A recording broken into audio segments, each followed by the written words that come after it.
Sugar की बीमारी से परेशान राम किशोर जी को बहुत कमजोरी महसूस होती थी। उन्हें बीपी की भी समस्या थी, जिससे उनका बीपी बहुत बढ़ जाता था और उन्हें बहुत घबराहट होती थी। जब से उनकी पत्नी की मृत्यु हुई, तब से उन्हें कई बीमारियों ने घेर लिया। शुगर की वजह से उन्हें मोतियाबिंद भी हो गया था, जिससे उन्हें अब आंखों से कम दिखाई देता था। अब उन्हें चलने फिरने में भी परेशानी होती थी, क्योंकि उन्हें धुंधला दिखाई देता था।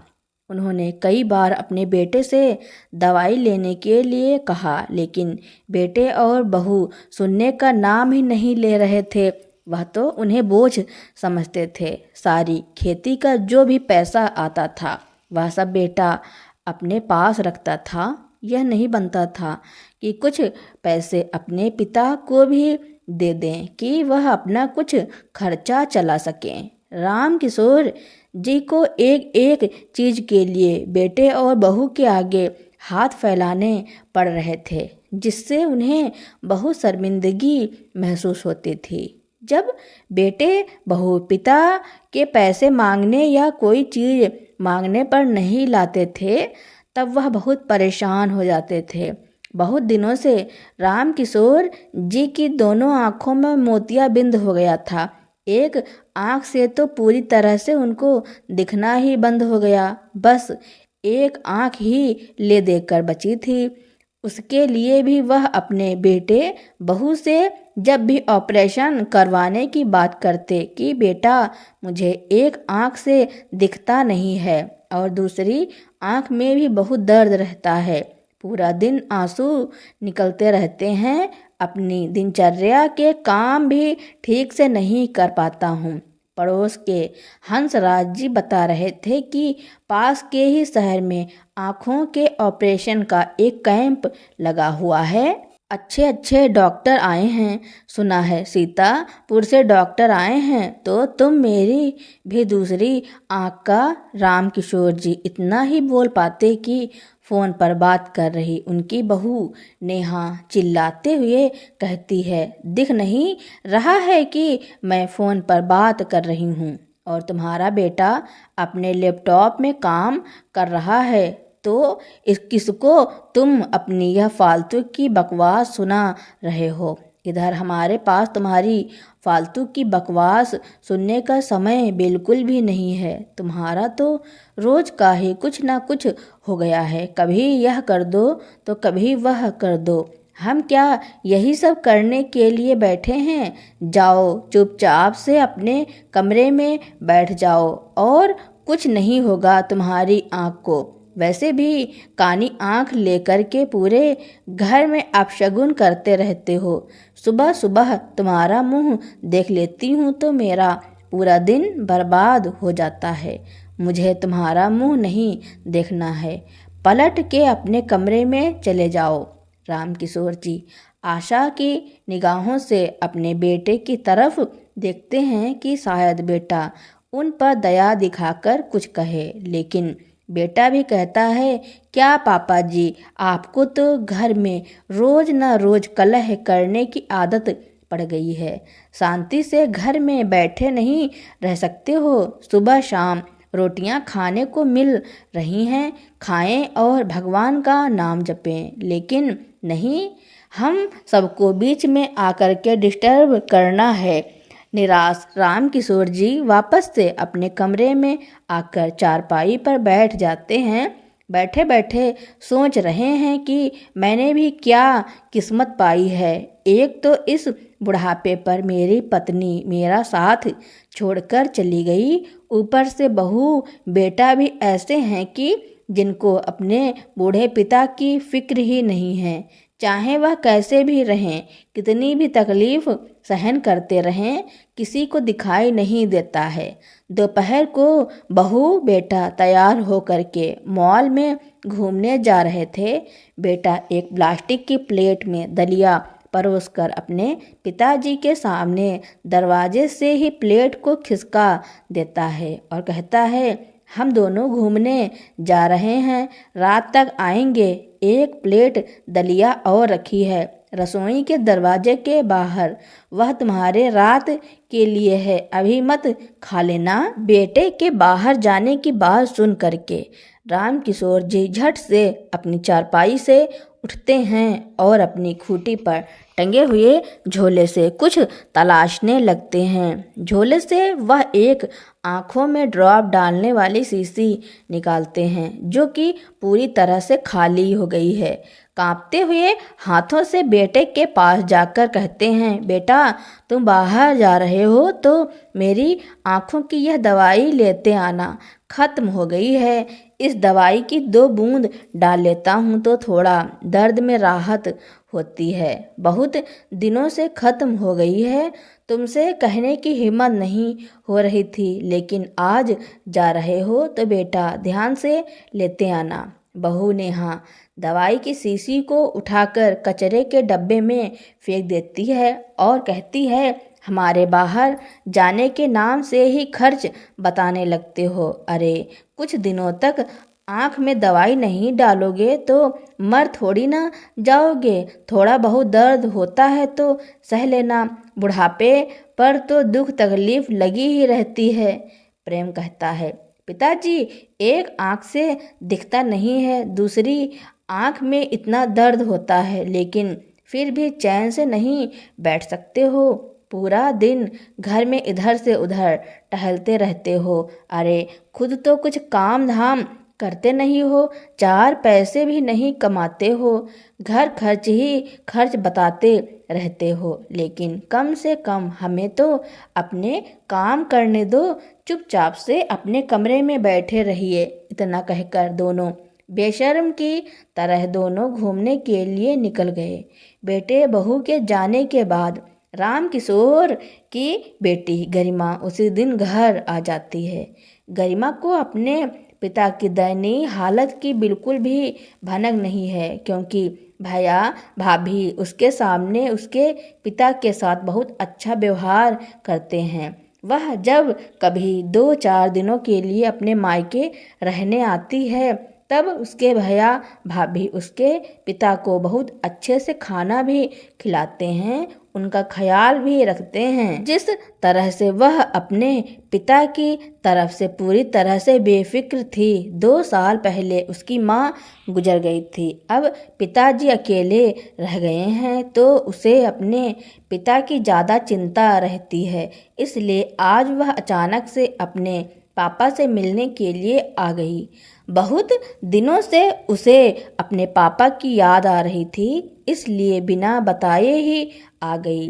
वैसे तो हमेशा फ़ोन करके आती थी। घर के दरवाजे से ही वह पिताजी पिताजी की आवाज़ लगाती हुई अंदर आई, पर पिताजी की आवाज़ ही नहीं आ रही थी, क्योंकि वह तो चुपचाप से अपने कमरे में दरवाज़ा बंद करके बैठे हैं। बहू ने कमरे से निकलने से मना किया है।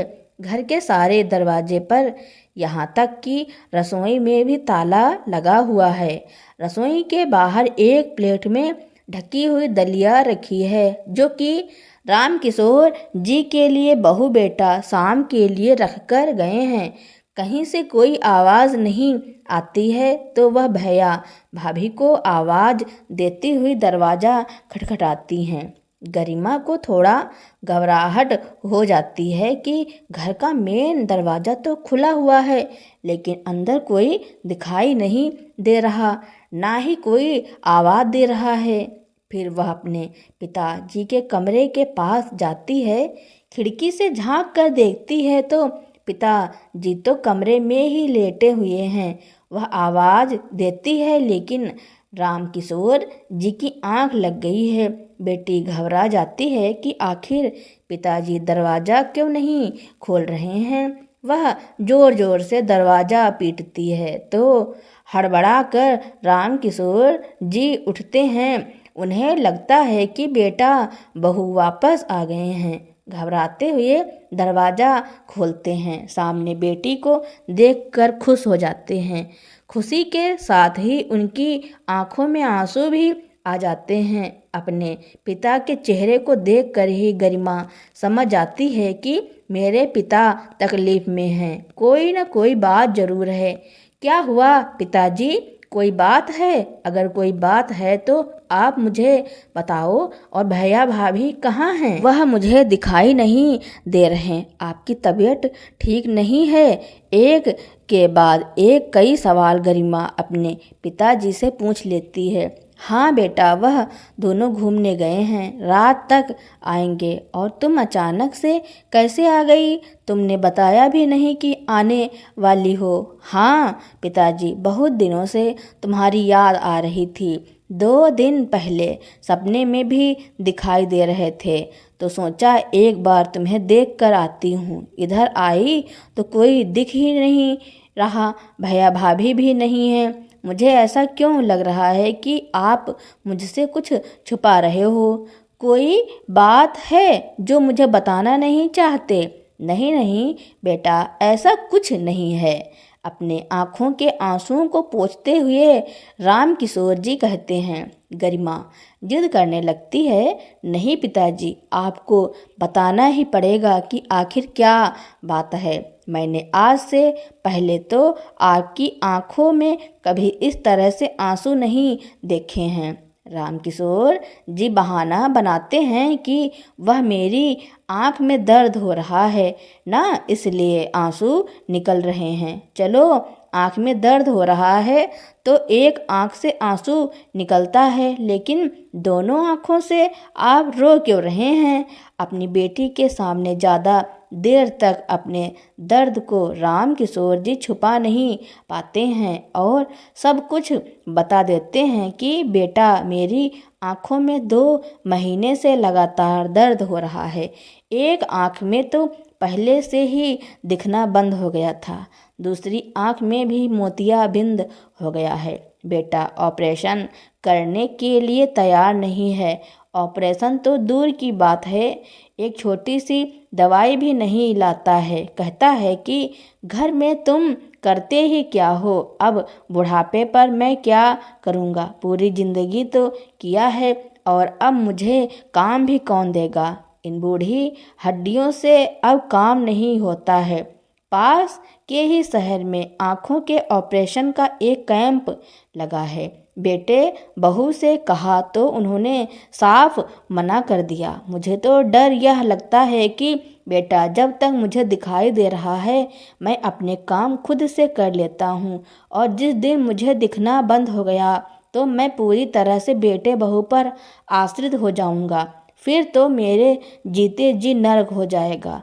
इसलिए मैं चाहता हूँ कि जब तक जिंदगी है तब तक अपनी आँखों से देखता रहूं और अपने शरीर से काम धाम खुद से करता रहूं। मुझे बहू बेटे पर आश्रित न होना पड़े।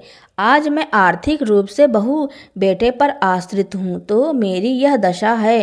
बेटा एक गोली या दवाई भी लाकर नहीं देता है। कल अगर मैं शारीरिक रूप से उन पर आश्रित हो गया तब तो मेरी दुर्दशा हो जाएगी। यही सोच सोचकर परेशान रहता हूँ। अपने पिता की बातें सुनकर गरिमा की आंखों में आंसू आ जाते हैं। उसने कहा, पिताजी यह सब बातें आपने मुझे पहले क्यों नहीं बताई? अभी 1 महीने पहले भाई दूज पर ही तो मैं आपके पास आई थी। मुझे तो लग रहा था कि सब कुछ ठीक है। क्या बताता बेटा तुम्हें? तुम्हारे सामने तो बहू बेटा हमसे बहुत अच्छी तरह से व्यवहार करते हैं। अगर तुमसे कुछ कहता तो बहू को लगता कि अपनी बेटी से हमारी चुगली कर रहे हैं, इसलिए मैंने तुमसे कभी कुछ नहीं कहा।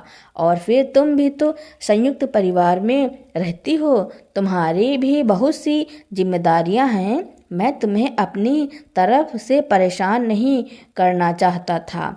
आपने मुझे इतना पराया समझ लिया। पिताजी मैं आपके दुख तकलीफ में भी काम नहीं आऊँगी। ससुराल की जिम्मेदारियां अपनी तरफ हैं, लेकिन अगर मेरे पिताजी तकलीफ में हैं तो मैं यह भी नहीं सह सकती हूँ। माँ चली गई हैं तो इसका मतलब यह नहीं है कि आपको देखने वाला कोई नहीं है। मैं हूँ ना आपको देखने के लिए। और भैया भाभी ने आपके साथ बिल्कुल भी सही नहीं किया है, उन्हें इसका परिणाम जरूर मिलेगा। मैं उनके किए की सज़ा उन्हें ज़रूर दूंगी जो उन्होंने आपको सिर्फ एक कमरे में बंद करके रख दिया है। आपका दुख तकलीफ उन्हें दिखाई नहीं देता है। गरिमा और राम किशोर जी एक दूसरे के गले लगकर खूब रोते हैं। अरे मेरे पिता तो ऐसे सामाजिक व्यक्ति हैं जिनका समाज में बहुत नाम है। हमेशा दूसरों की मदद करने वाले हैं। कभी किसी के लिए भी उन्होंने बुरा नहीं सोचा है। और भैया भाभी ने माँ के जाने के बाद आज मेरे पिताजी की ऐसी हालत कर दी है कि उनकी आंखों से आंसू बह रहे हैं। यह उन्होंने आपके साथ अच्छा नहीं किया है। वैसे तो गरिमा अपने पिताजी को घंटे भर के लिए देखने आई थी, लेकिन अब वह अपने ससुराल में फ़ोन करके कह देती है कि वह हफ्ते भर तक अभी अपने मायके में ही रहेगी। पिताजी की तबीयत ठीक नहीं है। गरिमा अपने पिताजी की दवाई की खाली शीशी लेकर पास के ही मेडिकल स्टोर में जाकर उसे ले आती है। रात को जब राम किशोर जी को भूख लगती है तो बेटी रसोई के दरवाजे के बाहर रखी दलिया ले आती है। दलिया ठंडी हो चुकी है। वह उसको गर्म करना चाहती है, लेकिन रसोई में तो भाभी ताला लगा कर गई है। रात के 10 बज गए। 10 बजे तक प्रेम और नेहा घर वापस आते हैं। घर में जब वह अपनी बहन गरिमा को देखते हैं तो दोनों के पैरों के नीचे से ज़मीन निकल जाती है। गरिमा को देखकर दोनों ही सकपका जाते हैं। हड़बड़ाते हुए प्रेम कहता है, अरे गरिमा, तुम बिना बताए कैसे आ गई? क्यों भैया, बताकर आने से आपको कुछ तैयारी करनी होती है क्या? आज बिना बताए आने से मैंने जो देखा वह बताकर आने से मैं कभी नहीं देख पाती। क्या कहना चाहती हो तुम? तुम्हारे कहने का क्या मतलब है? नेहा चीखती हुई कहती है, मेरे कहने का मतलब तो आप समझ ही रही होंगी कि मैं क्या कहना चाहती हूँ। हमेशा मैं आपको बताकर आई हूँ कि तो आप मेरी आंखों के सामने पिताजी की देखभाल करने का झूठा नाटक करते थे, लेकिन आज बिना बताए आई हूँ तो सारी पोल खुल गई है तुम्हारी कि तुम दोनों उनके साथ कैसा व्यवहार करते हो। तुम्हें शर्म नहीं आती है? रसोई में तक ताला डाल कर गए हो। पिताजी के घर में ही उन्हें एक कमरे में बंद कर दिया। जब प्रेम और नेहा को लगता है कि उनकी बहन को उनकी सच्चाई के बारे में पता चल गया है, तो फिर वह सोचते हैं कि जब इसको पता चल ही गया है तो अब उनके सामने अच्छा बनने का नाटक करने की क्या ज़रूरत है। नेहा गुस्साते हुए कहती है, हाँ तो क्या करें, पूरे दिन उनकी चाकरी करते रहें, घर पर बैठकर अपनी ज़िंदगी ना जिए? क्या कमी है इनको? इस घर में सुबह दलिया बनाकर गई थी और रख कर भी गई थी खाने के लिए। वह भूखों थोड़ी ना मर रहे हैं घर में। इनको मरने से आपका क्या मतलब है भाभी? घर में अपने पिताजी को एक कमरे में कैद करके रख दिया है।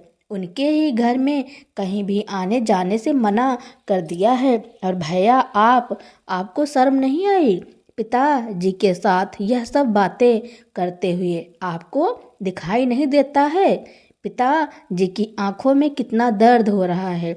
आंखें सूज कर लाल हो गई हैं और आप उनके आंखों का ऑपरेशन तक नहीं करा रहे हैं। कितना खर्चा आएगा ऑपरेशन का जो आप इतना सोच रहे हैं? पूरे 20,000 रुपये खर्च हो रहे हैं इनके ऑपरेशन में। मेरे पास इतने पैसे नहीं हैं कि मैं 20,000 रुपये पिताजी के लिए खर्च कर सकूं। वाह भैया वाह, सही कह रहे हो। अपने घूमने फिरने के लिए तुम्हारे पास पैसे हैं, लेकिन पिताजी के ऑपरेशन कराने के लिए पैसे नहीं हैं। आपको याद दिला दूं, बचपन में आपका पैर टूट गया था जिससे डॉक्टर ने ऑपरेशन बताया था। तब मम्मी पापा ने वह पैसे खर्च करने में एक पल भी नहीं सोचा था।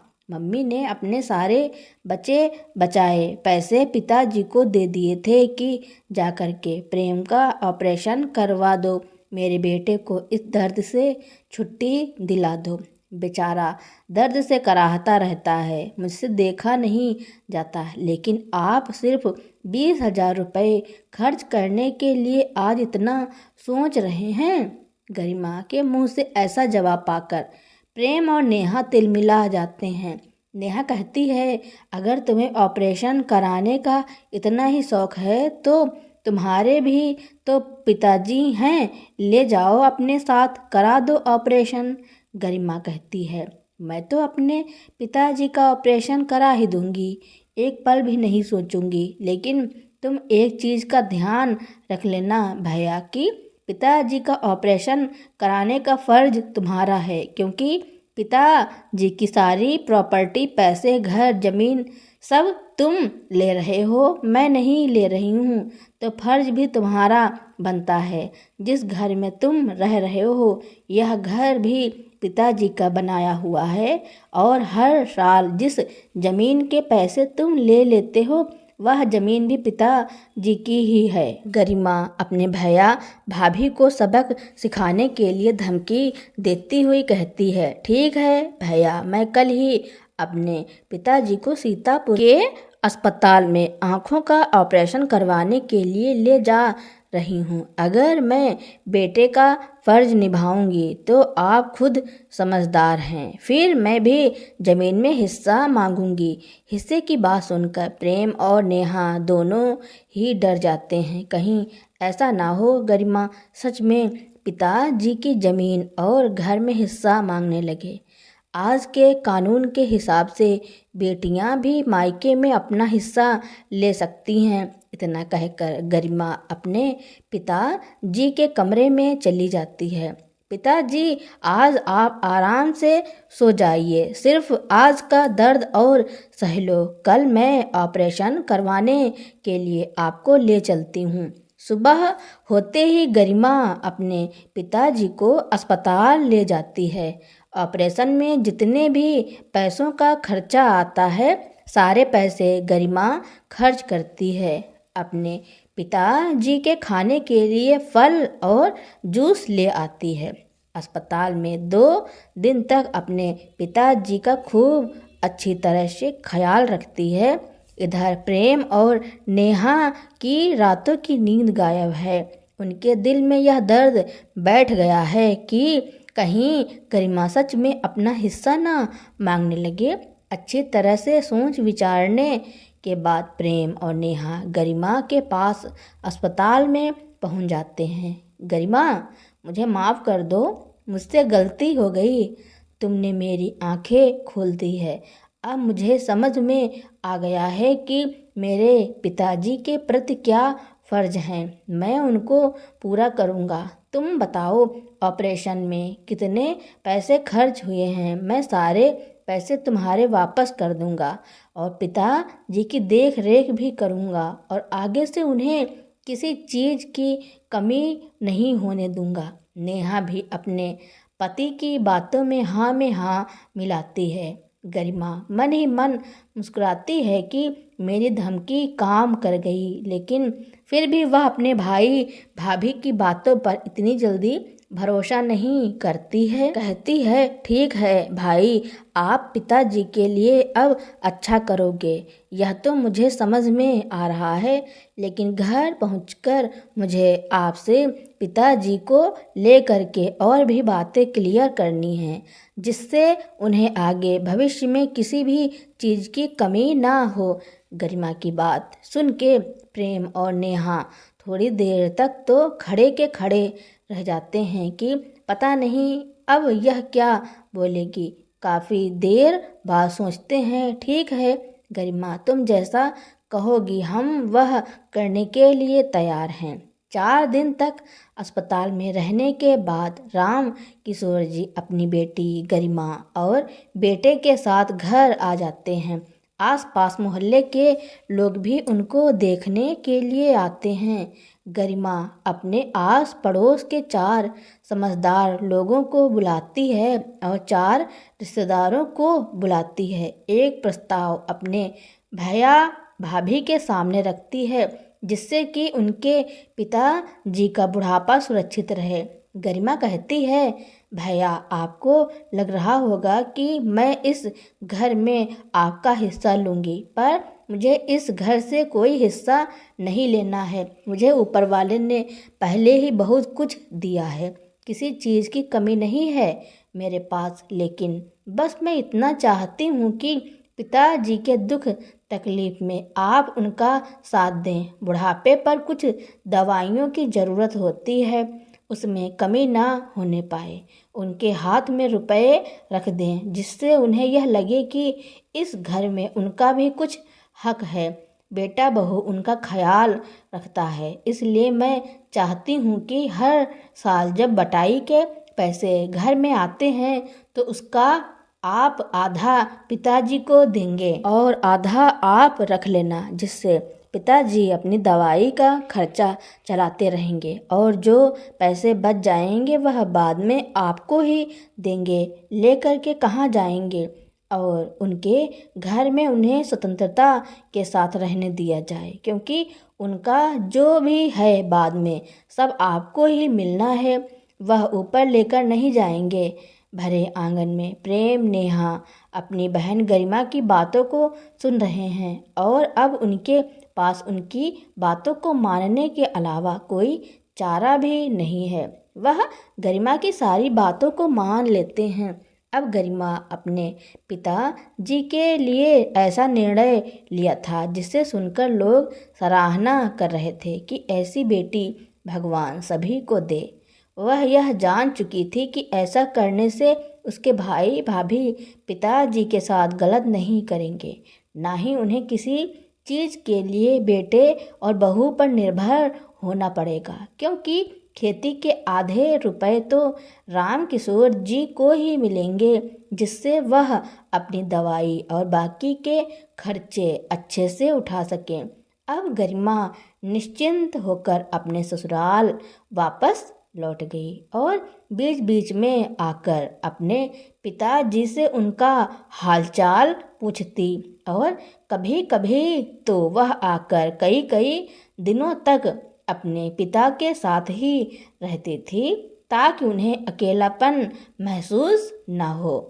तो दोस्तों, गरिमा ने अपने पिताजी के लिए जो निर्णय लिया उसके बारे में आपका क्या कहना है और यह कहानी आपको कैसी लगी कमेंट में ज़रूर लिखना।